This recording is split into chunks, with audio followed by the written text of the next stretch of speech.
So after queen d2, we got this exchange, and it's a good thing that queen's on d2, otherwise knight g5 would be hanging. Now here, let's do an exercise. Let's start with black to play. What should black do here?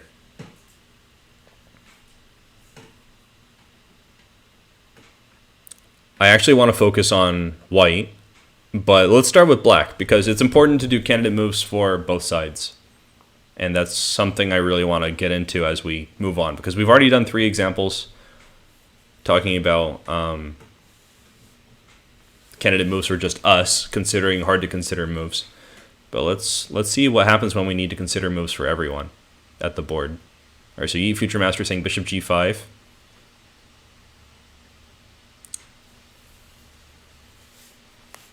That's an idea, I guess. But you also have to know why you're playing it. So you Future Master, why are you playing bishop g5? Is it just an idea because it's a possibly hanging piece? Or so Inner Mirror wants to connect the rooks. So what move would you play? I think queen c7 is the only move that connects the rooks in one move. So perhaps that. All right, so you Future Master wants to destroy an attacking piece. That is definitely an idea. Makes sense. The knight's pressuring f7, h7. It's annoying. But giving a bishop, especially this dark square bishop, is a concession. Jumping Chess Horse says f7 is a weakness. The knight is annoying. So sounds like you agree that we should take the knight. Okay. How about more ideas? What other ideas do we have for black?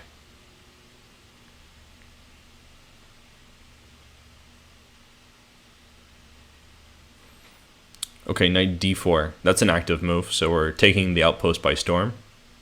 But the bishop on b7 is hanging. Okay.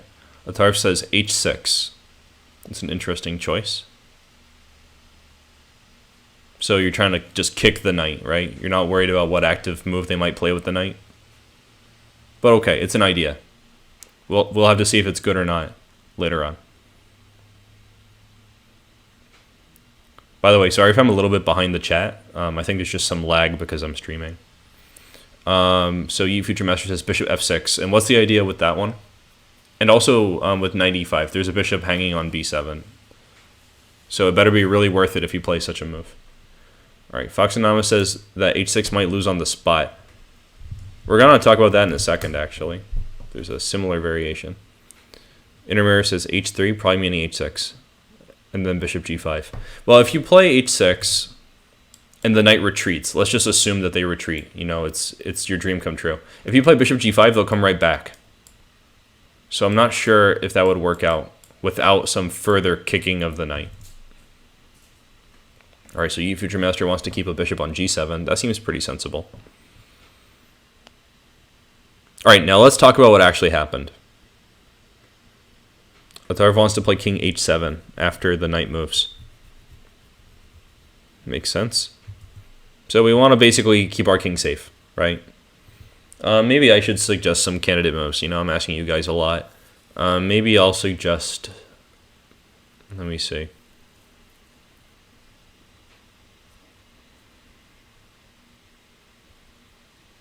It's good to take your time with these things.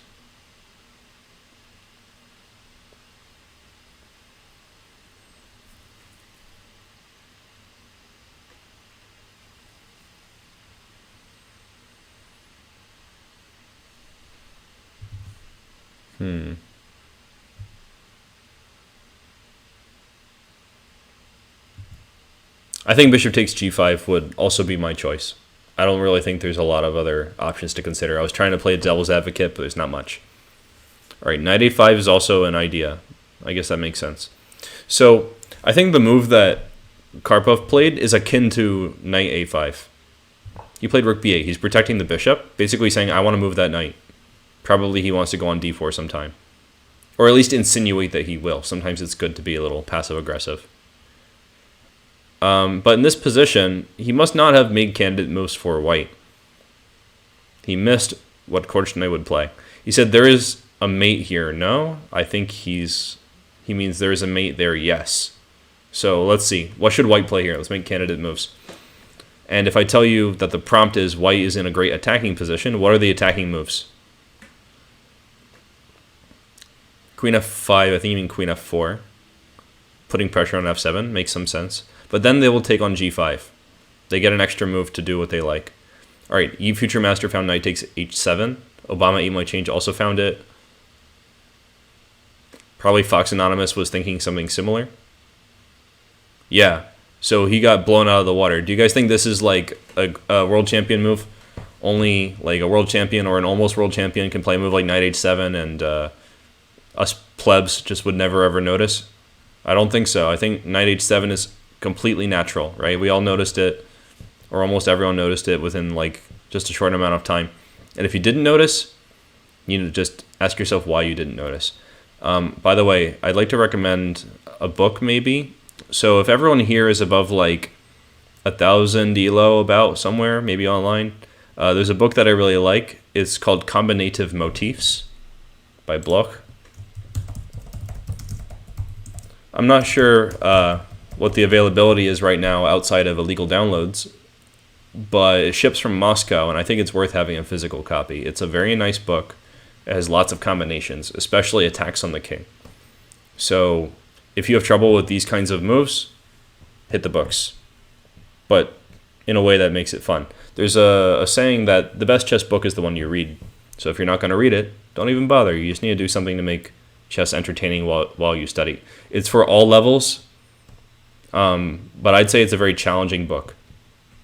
But if you can solve one puzzle, even if it takes you an hour, you'll learn a lot. So I really recommend this book. So knight h7 and Karpov just got rolled. All right, he played rook e8. The idea is after king h7, there's queen h6. Maybe his pattern recognition let him down. He's like, oh no, the queen's on d1. And here, because of this pin, we can play queen g6, and this is insidious. Here, I was thinking that I didn't check any of these with an engine, but I'm pretty sure bishop e4 is the win. And what I saw is that they can only play f5 to guard against the mate on h7. And if they play f5, we just go back and we win a whole rook. After, and probably the game also. I was thinking queen g6. Rook's pinned, so they can't do much. And I'll probably take with the queen. No, this threatens mate, so this is a little bit better. So this is how it probably would go if he took.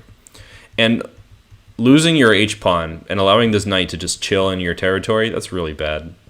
Can't allow that stuff. And just in case you guys are interested in some combinations, the reason they have to play f5 and not rook e8 is because of bishop h7. Actually, no, queen h7 is also mate in 2. But even if e7 was an available square, which it's not, you can play bishop h7, bishop g6, queen h7, and queen f7. This is a very common mating pattern. You guys might want to check it out. And you'll see it in Combinative Motifs or any other book. It's very common.